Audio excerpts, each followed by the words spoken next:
अरे गुंटा नाही रे, 7-8 एकर शेती आहे माझ्याकडे. आणि ती अशी आहे, एवढी बहरलेली आहे, दिसता. असंख्य पाऊस पडला, अतिवृष्टीसारखा पाऊस पडला तरी शेतीला आपण ढळू दिलं नाही. कारण की आपल्या मनगटामध्ये रग आणि धग आहे.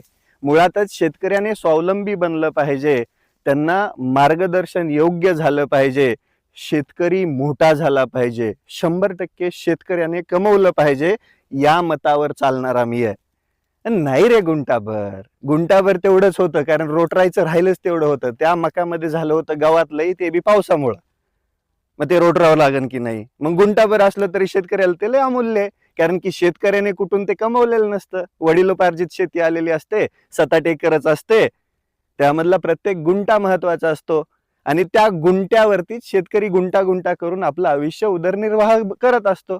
मग त्या गुंट्यामध्ये रोटर मारला कारण त्यात गावात होतं. पण बाकीची शेती